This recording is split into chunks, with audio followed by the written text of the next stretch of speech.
Dan Hoard at Camp Higher Ground. Our coverage of Bearcats training camp continues now with some fun facts with kicker Andrew Gantz. Andrew, you provided one of the highlights last year with your game-winning 47-yard field goal with 15 seconds to go to beat East Carolina. But here's my question.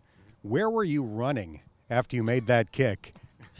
To be honest with you, I really don't know.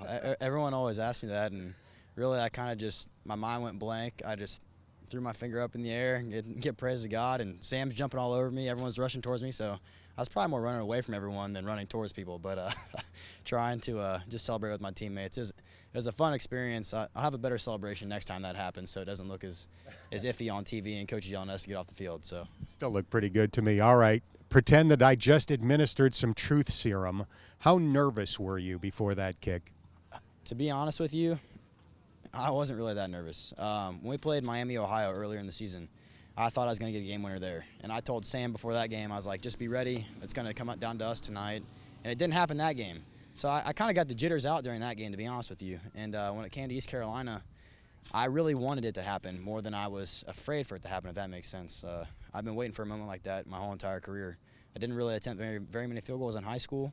So last year was really my first year playing, and for that to happen in my first season, it was amazing. I really wanted it to happen. So to be honest, it may sound kind of cliche. I wasn't nervous. I was more confident than nervous, and I was just really happy to go out there and capitalize on it. All right. For folks that don't know your backstory at all, you're from Centerville High School, not too far from Dayton, where A.J. Hawk played football, Mike Nugent, Kirk Herbstreit, and other NFL players. What is it about the Centerville Elks that cranks out this big-time football talent? To be honest, I think it's more of an attitude and a demeanor. We used to wake up at 4 o'clock in the morning and go to workouts Monday, Wednesday, and Friday and Saturday during the summer. And that's something you don't find at most colleges. And when you find that in high school, it kind of builds that work ethic into you and that integrity and a sort of sense of confidence because you know you're working harder than a lot of people. So it's not really a cockiness. I think it's more of a confidence issue to where you see a lot of these guys that go on to college and they do great things because they've experienced a lot of tough things throughout high school. So. You're sporting a different look this year, and I'm not referring to the facial hair. I'm referring to your physique. You're about 150 pounds when you arrived at Cincinnati. What are you now? Right now, I'm about 175, 178. And describe how you got there. To be honest, I just took a different approach this offseason. I had really focused on nutrition and weightlifting. And in high school, you know, I'd love to eat the chips and all the little snacks like that. But I saw how good I can really be last season. And to be honest with you, I didn't expect to go out there and have as good of a season as I had my freshman year playing. Of course, you have great aspirations and big goals, but to have that kind of year, to hit a game winner, to be a Lugros as a semifinalist as a freshman, that doesn't happen very often. It really opened my eyes to a lot of things, and I want to be the best to ever play here. I want to be the best in the country.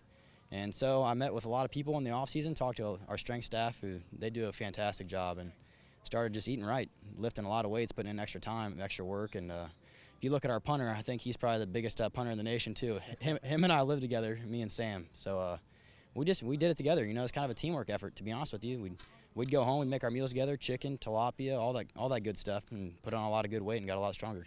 How has it impacted your ability to kick the deep field goal? To be honest with you, I'd say last year a 50-yarder was more on the verge of my longer field goals. You know, kind of had to put a little extra oomph into it. You know, I'd say about 60 to 65 is kind of where I was at with the 50-yarders last year. So a 50-yarder is more of just a natural swing right now. It's really helped me. It's really helped me on kickoffs too. To be honest with you, we're trying to find someone to come in and fill that role. Tony Milano did a great job for us last year, and I want to come in there and make a big impact there as well. So it's really helped me with my kickoffs. Probably added at least an extra 5 yards on there. So hopefully getting a lot of touchbacks for us this year as well. On your Twitter page, you've got the hashtag #StriveForPerfection. And you mean that. I mean, you get ticked off if you miss one kick. I really do. I probably shouldn't get as mad and vocalize it as much as I do, but we come out here to practice, and Coach Tubbs, he got me some arena goalposts for this year, and I really asked him for that. I really wanted that because when you have 8 feet to miss outdoors with windy conditions, that really makes you great. You see every NFL kicker, they kick on those. And my goal is to be where they are, and I do get mad when I miss a field goal. I've told people this before. I really hate missing a field goal more than I like making field goals. And I want to be right down the middle, perfect every time, and I think that's what separates the best players in the country from the average players, is wanting to be perfect and striving for perfection. And you go look at LeBron James, Michael Jordan, they have the same mentality, and I want to be with them. I want to be one of the best. All right, well, you had an excellent first year, and we look forward to seeing the celebration after your second career last-minute game winner. Yeah, it'd be nice to get that in the nip this year, too, have the whole place going crazy. So Sounds good by me. That is kicker Andrew Gantz, and I'm Dan Hoard. Thanks for checking out these fun facts here on Bearcats TV.